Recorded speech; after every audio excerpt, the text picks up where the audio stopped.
Hello, hello, hello. This is Gresh from the I Am CEO podcast, and I have a very special guest on the show today. I have Melissa Forziat of Melissa Forziat Events and Marketing. Melissa, it's awesome to have you on the show. Thank you for having me, Gresh.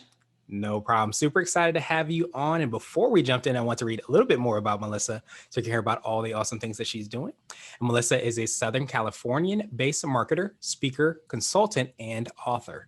She uses her experience working with big organizations like Olympic Winter Games, Rugby World Cup, and the U.S. Olympic Committee. And now she teaches small businesses how to market on a budget and helps them execute their marketing strategies. She is the author of Small Business Marketing on a Budget. And as a speaker, she offers keynotes, presentations, workshops, and webinars. Melissa, are you ready to speak to the IMCL community?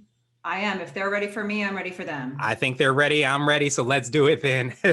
So to kind of kick everything off, I want to rewind the clock a little bit, hear a little bit more of how you got started. Could you take us through your CEO story? We'll let you get started with all the awesome work you're doing. Yeah, this story, it does come across as a story now, but at the time, I'm not sure if it was so clear. As you mentioned in my bio, I started out doing major international sport events. So my career was really a very different thing when I started. I was working, with the media, and I had to really understand marketing messages at a level of scope that I think no one person could ever really grasp. I mean, when you're working with something like an Olympic Games, it's such a big project.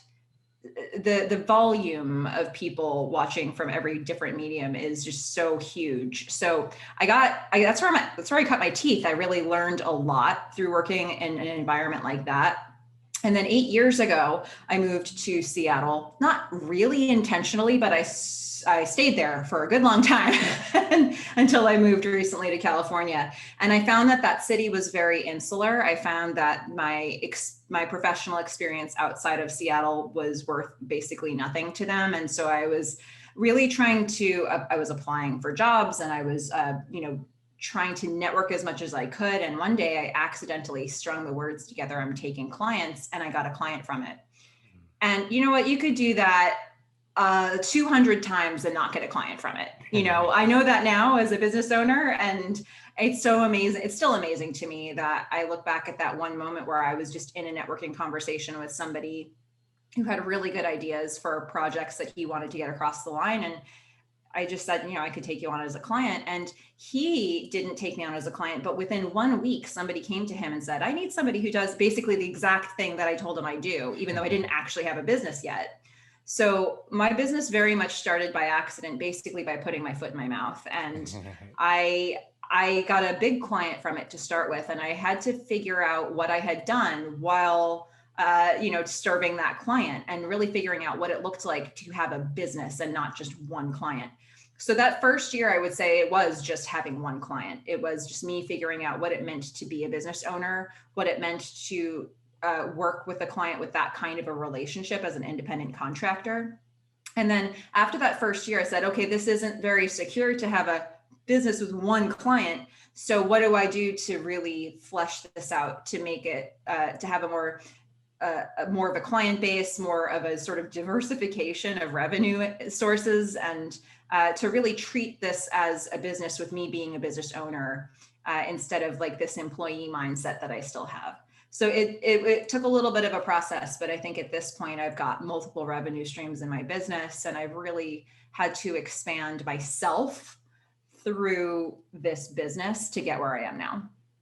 That's huge. I appreciate you for sharing that with us so much, because I think so many times we zoom to the finish line, so to speak, of, an entrepreneur's journey. We don't see all the process and the steps that it takes to go there. And I think, to me, like, some of the greatest things have been created by people putting their foot in their mouth and actually saying, oh, I can do this, or I can take you on, and maybe not even having everything in place. I think so many times people lean on having everything in place, and then they never, ever put their foot in their mouth, and nothing ever keeps going. So I salute you, and it kind of reminds us as well too, to make sure that we do that. And then of course, do the work on the back end to make sure that we're serving the clients we want to work with. Yeah. And I think it's a reminder to sometimes, if there's something you want, maybe say it, maybe try saying it and see what happens. I mean, I'm a big believer in marketing strategy and having a process, but honestly, sometimes it really is just like, maybe if you just said that one thing, like it could get traction. And That's how it happened for me initially. But then to build my business, I needed to be much more intentional about it. But it always does amaze me when I think back on that story. Like, clearly this was meant to be, first of all. And, second of all, how fortunate it was that I said those words at that moment to that person who then, had somebody ask them for that same thing a week later. It's just, you just don't know when you put something out there what the result will be, and nothing can happen if you don't put it out there. So I think that was a really big lesson for me early on. And I'm very glad I learned it, because it's something that I bring to every client now who says, oh, I don't know if I should reach out to this person. It's like, why not? Mm-hmm. What's the worst thing that can happen? And what's the best? Yeah. Absolutely.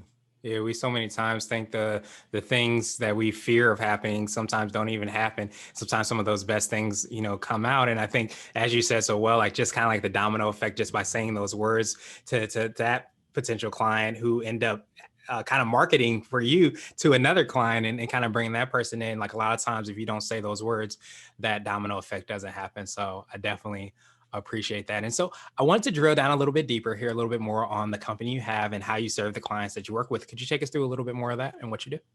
Yeah, I'll tell you, because so my business is Melissa Forziat Events and Marketing. So there is an events side of the business. I don't market that as much. I'm not looking for my whole business to be events, and I find that events can be kind of a stressful process on your body when you get closer to the event. So those come as they come, but the emphasis of my business is on the marketing side. And I have, if we're talking CEO to CEO here, I've got basically, I would say 5 arms, 5 revenue streams in my marketing side of my business. And all of it is directed to small businesses who are marketing on a budget. So for me, my focus has been, how do I reach micro businesses that are trying to figure out how to market their business, but they're looking at their budget and it has maybe $0 in it.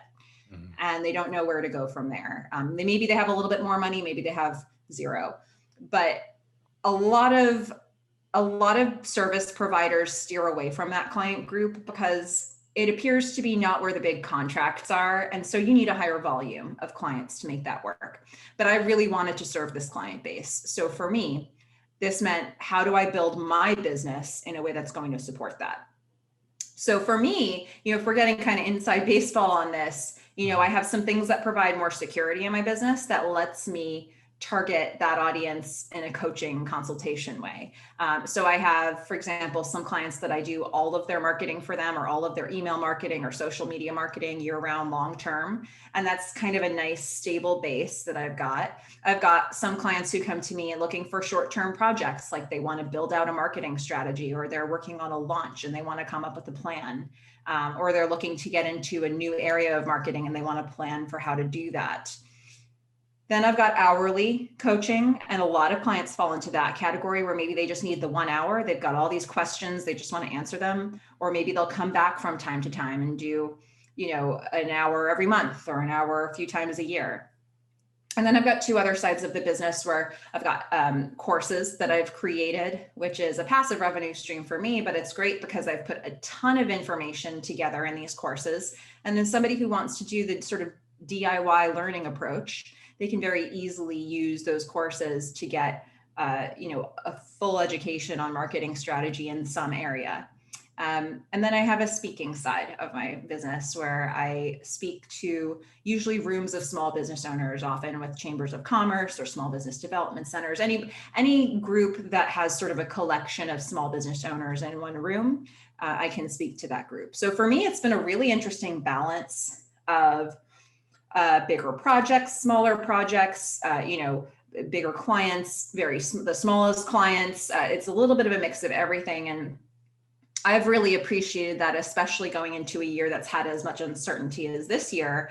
I found that certain areas of my business, I was able to throttle up, and others, I kind of took my foot off the pedal with them because I didn't feel that was the appropriate place to push. And just to have those options meant a lot to me as a business owner. Yeah, it's absolutely huge, and I think that so many times we forget about that kind of multiple streams of revenue, and to be able to build that out, and it's for times just most times really, but definitely during a time like you said so well that we just experienced where sometimes things have more opportunity to grow during certain periods than other times other aspects of our business might. But if you don't have those things in place, a lot of times you don't have anything to kind of lean on when those kind of dire times might come, or less than ideal times might be a better way to say it. So I love that you're able to kind of create those different arms. But at the same time, I feel like it speaks to how people take in content and how people learn as well too. Where somebody might want to do the one-on-one kind of coaching opportunities, where somebody else might want to just kind of go through the course or hear you speaking. But I love that you've created all those things because it gives you that opportunity to kind of serve those clients in many ways. It's been really helpful to me from a personality standpoint. You said, I mean, you said it exactly right. I think, when I'm talking, if I'm on the phone or in an email talking with somebody who could become a client, I don't necessarily tell them about the full suite of offerings. I'm really trying to figure out in my questions with them what their personality type is. Are you somebody who's going to do the work on your own or not? Are you somebody who has time or doesn't? And I really want to get an assessment of that. And then I'm going to come back to them with what I think is the right fit for them based on the discussion we've had. So I try not to present too many options to people. But, for the purpose of this podcast, I really want to just sort of show that there's kind of a range of things there. And for me, it has been really beneficial from a personality standpoint, because truly sometimes there's somebody who just wants a little bit of information and they want to do it themselves. And there are other people who will just never do it if they have to do it themselves. And I think for me, it's been really helpful to have offerings that actually cater to both of those types of people, so that I can give them something that I think will be a good fit, instead of just like taking their money, knowing that there is a potential good outcome that they might never do. I ultimately want somebody to get something out of working with me. And, I know that not everybody is going to need the same thing from me. Yeah, that's why it's so huge. I love that step that you take where you're having that conversation and really getting to understand, what might work best for them, and then presenting that related to, those offerings that you have. And so, would you consider that to be what I call your secret sauce, the thing you feel kind of sets you apart? Is it that ability to not just be able to kind of create these different offerings, but also be able to kind of understand from having that conversation exactly what a client might be looking for? I definitely think that's a big part of it. I don't know. I think there are a bunch of things that would go into the secret sauce of my business. I mean, I think one of them is having all of these different ways that I can work with people that I have built out in my business. I also think empathy has been a big one for me. I mean, I found it to be a really helpful tool in coaching that, maybe surprisingly, but it has really changed the nature of some relationships with clients. Along the way. So that's been another big one for me as well. But I think this idea of having, we say multiple revenue streams is a good thing just for the sake of it. But for me, because of how long it sort of took me to develop a firm client base in all these different areas, and how many different sort of dues paying things that I did to get to where I am with all those different service arms, I have found that having all of those different tools at my availability has allowed me to blend them together at times in really interesting ways. For example, like with speaking, people spend entire lifetimes building a speaking career. And for me, I find a lot of people who are trying to do that in the beginning, they may start by doing a lot of free talks. And I was in some rooms in the beginning where, I was getting myself to that location. They weren't paying me. And then they would say, you cannot sell in this room. And I'd be like, well, what good are you? It's like, Right. why am I here? Especially in the situations when they were charging people to be in the room. Right. It was like, hold on a minute. So for me, I really had to look at what my options were for still getting names in the room, for still finding ways to make relationships with clients. And all of these things that I've built out have actually allowed me to get really creative when I'm in different situations. So now it's like, whatever the scenario is, I'm probably able to find a way that it will work for my business, because I spent years building all those tools. Yeah, and I think it goes to, Again, as we talked about the process to become, success and wherever success is, so many times we don't see those behind the scenes things. We don't see speaking and not being able to offer anything, to many of those potential clients. But at the same time, sometimes that might lead to a client, or sometimes it might just lead to the experience that allows you to give another kind of tool in your tool belt, so to speak, so that you can use that in a specific way to your clients now. And I think if we look at and kind of respect the journey, I think on a deeper level, it allows us that opportunity to really enjoy the process, enjoy the good of it, the not so good of it, and just kind of continue to keep one foot in front of the other. Yeah, I definitely think it's all been a journey for me. Because I just described 5 different arms of the marketing side of my business. And for me, every single one of those has been a distinctive journey of its own. And now that I have some momentum going, I feel really thankful for the journey that I've had. I feel like I know how to replicate what I got to. I feel like I know what's been working for me and what hasn't. And I'm thankful for the momentum in a way that I probably wouldn't be if I hadn't gone through the journey to get to that point. So I have found it very gratifying to get to this stage of my business. And, I just encourage business owners to try to stick with it as long as they can, so you can get to a place where you've got the momentum, because it really does not feel like that in the beginning of your business. And I think that people don't talk about that enough. We talk about the successes that we have, but we don't look at each other in the eye and say, this is hard for you too, right? Yeah. Okay. All right. Yeah, it's hard. But I think that's the reality for most, if not all of us. And I think that when you get to the other side of that, you can really appreciate what the process was, and you can appreciate the successes way more because of it. Yeah, absolutely. There's a saying that there's no pressure, no diamonds, but that pressure can be really, really tough at times. And it can be really, really lonely as well, too. So I appreciate you for saying that, because so many times we feel like we're by ourselves, but we don't realize that some of the people we look up to and want to be like and emulate have gone through that pressure. And sometimes the people that are going through the process right where we are even a little bit before us or a little bit after us as well, too, are going through those difficulties. And it's so important to be able to kind of understand that, and then hopefully be able to lean on, as many people as possible for that to happen. So definitely appreciate that. Absolutely. And I think that what you said is a really good point. Have some people to lean on, people who are maybe unbiased in the outcome of your business, which is very helpful, because sometimes the people that are immediately around you now, they have a different level of reliance on your stability. Yes. And so it can really lead to sometimes people get really disappointed that the people around them are not supportive of their business, or they don't understand what they're going through in their business. And find people who get the business, and that's your circle for your business, as far as I'm concerned, because it's hard. I mean, I'll be the first to say, I've had nights, years ago, I wake up like in a cold sweat, like, how am I going to be able to live in my apartment tomorrow?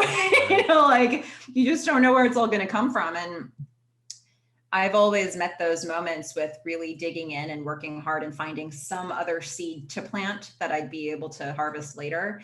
And we all deal with it in different ways, but most of us deal with it, like most of us have to, it's a thing we have to deal with. And, I think it's just worth saying, so that people, if you're going through that right now, it's not just like, oh, everybody else is doing great in their business and I'm the only one with a problem. No, it's hard. It's hard to get traction almost anywhere. And you just have to stick around, and you just have to keep applying yourself and planting more seeds. I really believe that. And eventually it can turn around for you.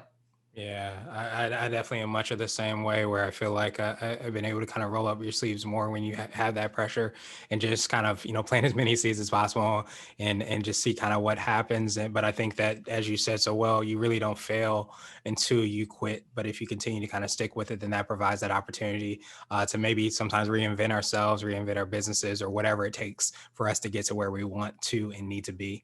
So absolutely appreciate that, Melissa. And so I wanted to switch gears a little bit. And I want to ask you for what I call a CEO hack. So this could be like an app, a book, or a habit that you have, but what's something that makes you more effective and efficient? Well, I think, for one thing, I'm a big time list maker and a big time strategy thinker. I really, I try to think about before I start the journey, I try to think a little bit about what does this journey entail? Is that first step that I'm going to take actually step 7? And if I just did steps 1 through 6 beforehand, it would be way easier to do step 7. So I think there's a fine line there, because you don't want to spend so much time thinking about what you're doing that you don't do it. But for me, I know that I'll do it. And I take that moment to get myself a little bit more organized and to think really creatively about what my options are, so that once I start forward, I'm usually a bit more intentional about how I get from one place to the next. So I think that's a big hack that I would say I use on a regular basis. And it's the type of brain that I bring in working with my clients as well, because I want them to be able to think about the strategy of what they're doing too.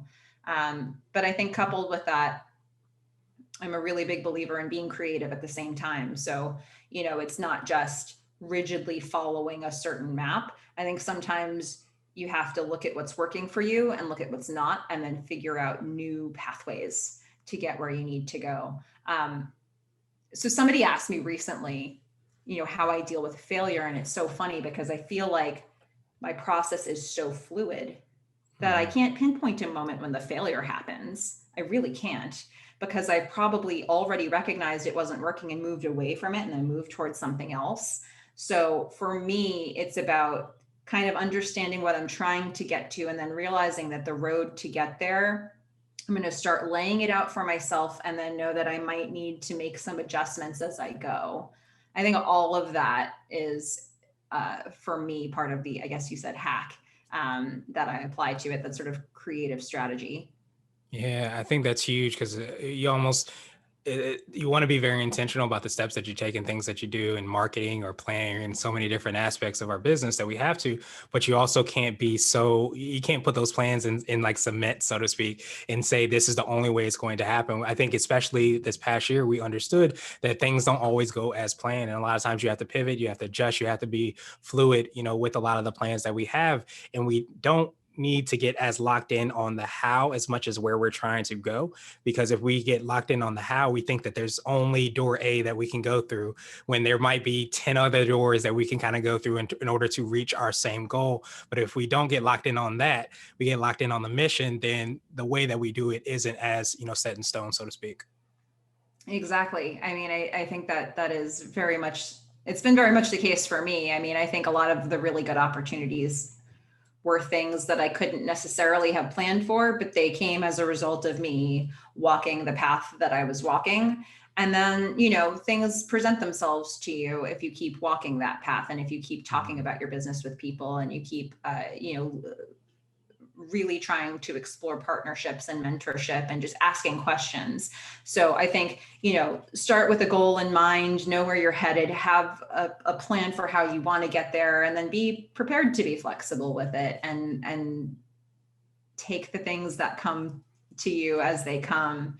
I think, that if you've given thought to where you think you're headed, and somebody presents something to you, it becomes a lot more obvious what to say yes and what to say no to. Um, because some things are part of that journey, and some things are definitively not. And knowing how to say yes, even when it's scary, to the things that are clearly on the path you were headed on, versus setting a boundary with something that obviously has nothing to do with the journey that you are on. I think the more that we can define for ourselves what the path is we're supposed to be on, the more it becomes obvious which category opportunities fall into. Yeah, that's absolutely huge. And I was actually going to ask you for what I call a CEO nugget, which is kind of a word of wisdom or a piece of advice. But I feel like that, and in the very least, could be your nugget. And I don't know if you would feel that way, but is it that really, it sounds like, and correct me if I'm wrong, understanding that this is the mission, this is the goal that I have, and I'm not going to kind of, once I get clear on that, I understand whether I'm going to go left or right, because I know if it's in alignment with that or if it's not in alignment with that. And it makes it sounds like a little bit easier to be able to make those decisions, those either or decisions. I guess we have to. Yeah, I think it's almost like giving yourself a framework for what opportunities actually belong Mm. in your sphere and which ones aren't yours. And I think that can be especially hard to do at the beginning of a business when it's like, oh, you're willing to pay me money, then yes, Yes. anything, yes, whatever it is. I don't care who you are. You're not my target market. That's fine. But I think sometimes those are the things that end up like, that's why 10 years down the road, people are like, how did my business become this? Oh, I said yes to that one thing 10 years ago. And that's where all the Right. referrals came from. So I Right. think it's just like Murphy's Law. Like at some point, the opportunities don't come unless it's the thing you don't want. Hmm. And then all of a sudden they're coming in fast, and it's like, what just How did this happened here? happen? So I Yeah. think for me, understanding kind of what I'm aiming for and what I'm trying to do and who I'm trying to serve overall. I'm a big believer in partnership marketing and linking up with other businesses and boosting each other's voice in whatever way you can. And sometimes that is an excellent fit, and sometimes it makes no sense. And I think if you can understand the path that you're on and what you're trying to do, the difference between the ones that are the noise and the ones that are good opportunities for you becomes much more apparent. Mm, yeah, that's absolutely powerful. And I think, being able to kind of, as you said so well, like I think even if you are just starting your business and you're taking those opportunities, I think there's also space within those 10 years to be able to check in on what you're doing, if it's in alignment. And I think if you don't do that, you can easily, end up on a track or a trail, towards where you didn't necessarily want to be. So I love, that nugget, just because it really gives us that framework, as you said so well, about sometimes how to create that for ourselves, not like have that outwardly focused. Yeah, absolutely. Awesome, awesome, awesome. So now I wanted to ask you my absolute favorite question, which is the definition of what it means to be a CEO. And we're hoping to have different quote unquote CEOs on the show. So Melissa, what does being a CEO mean to you? Ooh, that's a good question, Gresh. What does Mhm. being a CEO mean to me? I think that it means um, being the face and the brain of your business.